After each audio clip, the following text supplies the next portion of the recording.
Hello and welcome to Truck Talk Videos.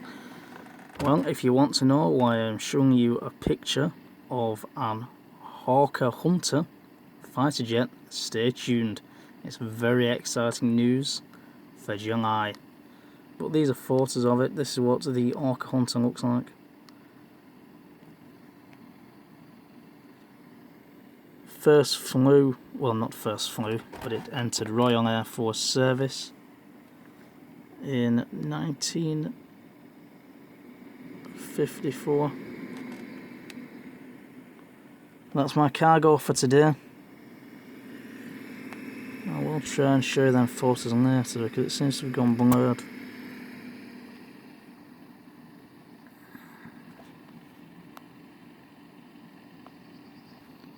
Sometimes by taking a photo.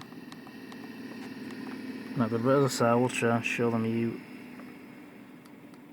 anything later, or just basically just go on Google and Google Hawker Hunter fighter jet.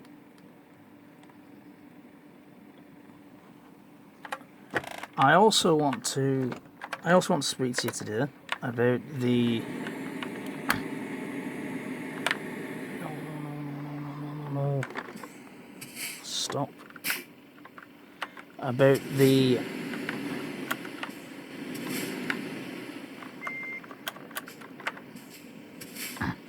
right, that's more like it underway.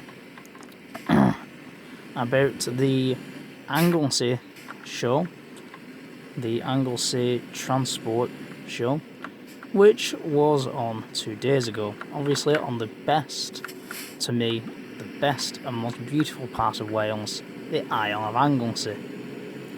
And it is right near a Royal Air Force base, and every time an aircraft lands they have to shut the road because the runway is extremely near the road. So the last aircraft that I saw coming in was a Piper, like a Piper Warrior 3. Why the Air Force would need a Piper Warrior 3? Probably for training, I would imagine. But anyway, the show. Well, my very good friend Josh of Josh Jones Gaming, his father was unwell. I'm not sure why, but he was unwell. So he couldn't make it. And all I can say, Josh, is you missed out on, in my opinion, mate, the best show this year.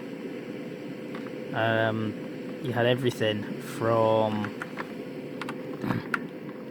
trucks from the 1950s all the way through to 2016. From Bedford all types to DAF's 106 XF, which is the brand new Euro 6 tractor unit that they do. I got to sit in the new Scania S and R.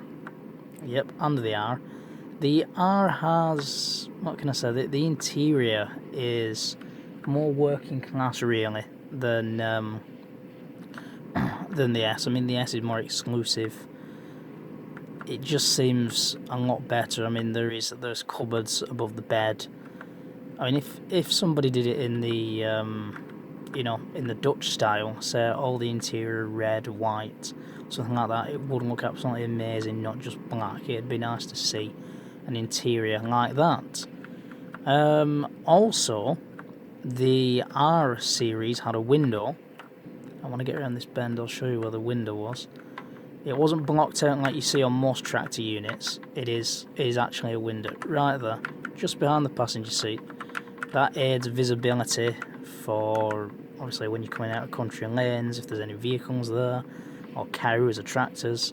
That will also aid visibility more than likely on blind side reverses as well. So I think, that definitely helps the driver out a lot there. I saw my very, very, very, very, very good friend Paul Lloyd. He seems to be doing well. He seems to be recovering well from what he had. And when you have that, when you have the big C, it's obviously quite hard, I'm guessing. So yeah, he seems to be recovering quite well. And I don't know why this is freezing so much, this screen. And it does it on the the new cargo pack that's out. Was that the Dutch flag then? That might have been, yeah, the Dutch flag. Just coming out of Germany to the Netherlands. Just to clear up about the load, it is a 206 Long Ranger, basically a Jet Ranger, but it is a Long Ranger. Air ambulance, and it's from the High Power Cargo Pack. And if we take a look at it again, that number there represents no country that I know of in the world, because if it was America, it would be N for November. If it was registered in England, it would be Golf, so G. If it was Australia, it would be Victor Hotel, so VH. I do know quite a bit about aircraft registrations. If it was registered in Germany, it would be Delta, so it would be D. So yeah, that could be another country that I don't know about, but not sure, probably made up. So yeah, very, very happy that Paul is a lot better. I mean, he seemed better, but I was texting him before the show and I was quite mad at him because I thought, come on, why is my best friend not answering? Well, his wife said to me that he had dropped it in a bucket of soapy water, dropped his phone in a bucket of soapy water when he was washing his 105 XF on the Thursday. So I don't know. I don't know if he's going to get a new phone or what's going to happen with that. So, I'm pretty concerned there, because I want to speak to my best friend again before the next show that he's going to in July. I also did him an extremely good drawing. It took me over 5 hours to do, of his new Scania R470. But it turns out that Becky, yes, Becky, is, well, basically that's her truck for when she's older. Wow, imagine that. And when she does go to college, she is doing some course about being a truck mechanic, so how to fix trucks, which a lot of my friends, a good few of my friends, including Richard King of Richard King Haulage, will say, Andrew, that's your type of girl right there. Well, I don't know, but what can I say? I did get to speak to her, so I'm pretty buzzing at that. I'm very, very happy at that, yeah. And Josh, no, I wasn't nervous, mate. I know you're thinking I was nervous. I know what happened the last time I didn't get to speak to her, but nah, I weren't nervous. Well, okay, I was a bit. So, yeah, I'll be speaking to her next time, and maybe even get her a phone number, because then I can ask her about truck engines, and then she can ask me about aircraft engines, and how is my training going to be a pilot. So yeah, common ground. I'm very happy with that. I got some very good shots of Paul's Scania 143M as well for the next drawing. I'm going to draw them both, and it was such a good drawing. As I say, it took me over 5 hours, but very happy about that. Come on in, you little Ford. Come on. Is it a Ford S-Max? Galaxy, something like that. And then we got to speak to my extremely good friend Arvon Williams, or Arvon.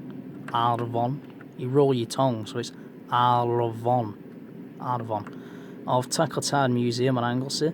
He had his 16 strong fleet of military vehicles there, including his Leyland Hippo. Now, if you don't know what a Leyland Hippo is, I suggest you get on Google right now and you Google it. It's a Leyland Hippo Mark II, Troop Transport, 14th Infantry Division.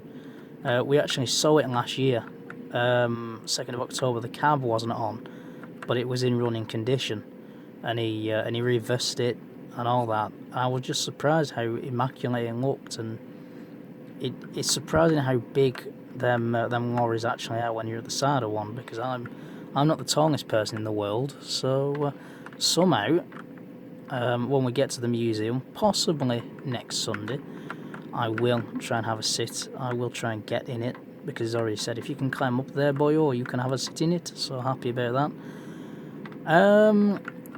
Now, about this fighter jet, it's a Orca Hunter fighter jet, and they was used from 1954 with the Royal Air Force, well into the 1970s. If I'm not wrong, I think it's the Jordanian Air Force had them in the Yom Kippur War of 1973. If it was, I know the Israelis shot a few down, which was a shame because obviously they were British made. Orca also made the Hurricane as well, the famous Hurricane, which is my favourite fighter of the Second World War. I also like the P-47 Thunderbolt as well, which was the heaviest fighter of the war, with a single engine. The Lightning wasn't too bad, but I prefer the 1960s Lightning.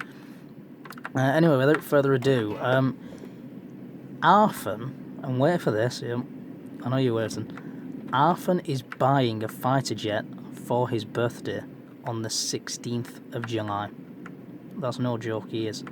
It's going to be a Gate Guardian, so it's going to be on a pole just outside the museum gates. I can't believe I'm saying this, but it is true. So I'm very looking forward to that. He's going to lift it in place with his Leyland Martian of 1951, which it isn't a tow truck, it's actually a crane. And me and Josh could have had a ride in it yesterday, but as I said, Josh wasn't there, and I got there a little late. That's why I only had about 10 minutes chatting to Paul, Becky and his wife, which I think was a shame really, because I haven't really chatted to him this year, you know, with him getting over the illness and that. So it would have been nice to chat to him for longer, but at the next show I'll be there on time anyway.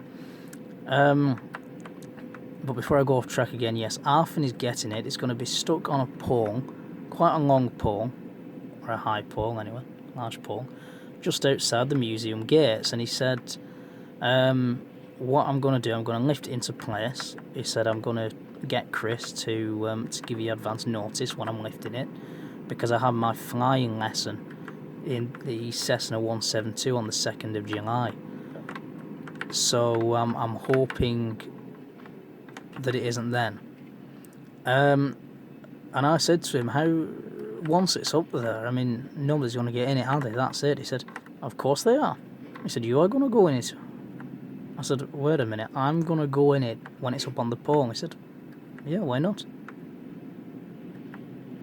You know, I'm a daredevil, I want to parachute out of a plane. I like heights, but come on, climbing up a ladder, getting into a cockpit of a fighter jet that's probably from, I don't know, 1960s. That one might have been made that he's getting, I don't know. Very nice trailer. So yeah, that's going to take quite a bit of doing. He said, yeah, we're just going to get a ladder and you're going to get to sit in there. Well, who knows, but the man let me sit in his Humber Pig, didn't he? Yep, a Humber Pig, which is an armoured truck from the UK. Humber manufactured it. And it's really an armoured personnel carrier. I mean, in Northern Ireland, they served with the British forces, which, as everybody knows. Oh no! Come on, the guy stopped pretty quick, man. He just stopped. So yeah, anyway, they served in Northern Ireland. A lot got shot at through. They also got Molotov cocktails over them, which is basically a petrol bomb. Set alight everything you can think of, explosions. Not IEDs, but they. Would I say they were crafted in Ireland? Well, I don't know much. You know, it's a conflict that I've never been. You know, it's too close to home, isn't it? But yeah, the Humber Pigs went through it all, which is amazing. I got to sit in one from 1968 that had actually served in Northern Ireland. It had been there. So yeah, maybe Londonderry, who knows, but it was there. So it was a real honour to sit in it because I've wanted to sit in it for 4 years now. Obviously, not built for comfort, very small seats. But even though I'm only short, I could actually see out the windscreen no problem. And I said to Arvon, I said, you know I'm doing my driving test. You know I'm, not the test, but I'm learning. He said, well, once you've passed it, you know, I don't mind. Say in a few years you can drive one of the vehicles to this show. I said, it's fine with me, I won't mind driving the pig. He said, aye, but you can do a lot of damage. Say, knock a wall down if the brakes fail. I said, look, you know I've got a different foot to everybody, but really, I'm not going to crash it, mate. I'm not going to crash it. So he said, well, I'll give you a test first. He said, if you passed it before August, then you're going to drive my Bedford SD fire truck of 1938. And I said, yeah, but that's the one I have in my fire engines book. It's the same registration and everything. Vauxhall Motors used to operate it as their, you know, sort of works fire truck, in-house fire truck. So yeah, I'm pretty ecstatic about that. Yeah, and Paul doesn't like anybody, even his wife, driving his 143. But he said, before you know, go in for your truck driving lessons, you know, I'll teach you, and Richard will teach you. So I'm pretty looking forward to that. Also, Emma, I think she's called Emma, who works for, well, she sells scanners basically. Haydock Scanner, I think it is. She revealed what Mr. King is having on his new Scania next generation. Now, I'm not going to tell anybody. I know what it is. Personally, I can't believe it because he said in 2014, any tractor unit with that on looks daft. There's no need for it in Europe. Would you know? It's not like there's. Well, I can't really say it because it would give it away. But you know, let's just say we aren't like Australia. Let's just say that. So as usual, there's no updates on that. All I know is it's coming next month. So yeah, I'm not going to say he's copying off Harrison's Transport, but with the new thing that he's putting on, they could have influenced it, shall we say. So really looking forward to see that. Josh Jones has a picture to show me. And also, Josh, I absolutely love the video, the Eurotruck video you did, and I can't believe you still have the picture. I also did you a Scania T-Cab one, the famous Coca-Cola Christmas truck that I saw in Manchester last year at the Trafford Centre. I'm sure I did you a picture of that back in 2012 as well, mate. And I also did Ella a Shire horse. And I don't know, your father says she's still got it on the wall, and you know, if you could get me a picture of that, I'd be very happy, mate. So that's your next assignment, getting a picture of the Shire horse on the canvas for us then, matey. And then you never know, you might just get to meet, yep, your idol, Richard King, next month. Yep. So if you get it, if you get the picture for us, then, yep, you might be in for a treat then. I mean, think about it, you have rode in the Golden Griffin, so that was a quick drive all the way from Duesenberg to, where are we now? Where are we? Come on, where are we? Brussels. So I was wrong, it wasn't Holland, it was Belgium. In a Mercedes Actros MP4, so Mark IV. Very, very, very good looking. That was the first tractor unit I actually sat in of Richard King's. And also, while I'm on air here, obviously there's been some terrible things happening in Manchester tonight. I'm from the northwest, so you know, it's not good. But also, a friend put on Facebook not very long ago, about 2 hours ago, about 12 o'clock, that there is a gunman outside Oldham Hospital. Is that true? Is that not true? That's pretty scary, man. Pretty scary. I mean, I, you know, what can I say? That's not good. Because I know a good few friends of mine live in Oldham. So, yeah, that's not good for them. So, my advice is just don't go anywhere near the place, you know. It's bad when it's outside one of them, but don't do it. A few quick facts before I finish here. Role in the Orca Hunter is a fighter.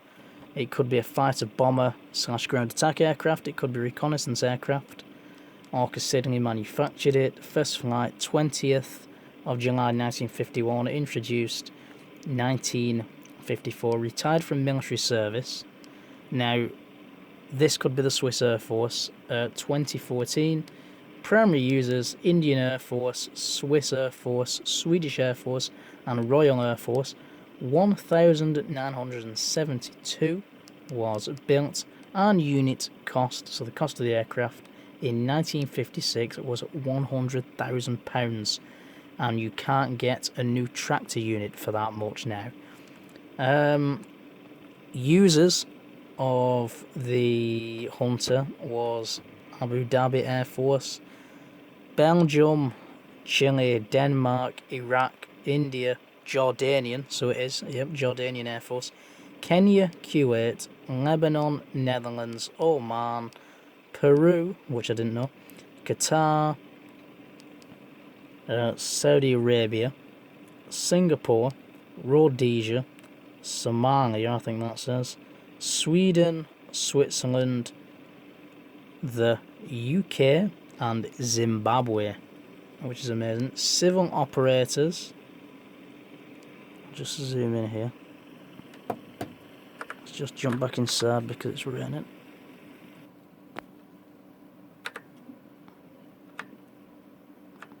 Right, civil operators are Aero Group, which is from America, Airborne Tactical Advantage Company, that's American as well. Indiana, I think that is, I can't quite see it. Apache Aviation, something to do with the French Navy. Delta Jets, which operated between 1995 and 2010, so that's gone. Dutch Orca Hunter Foundation,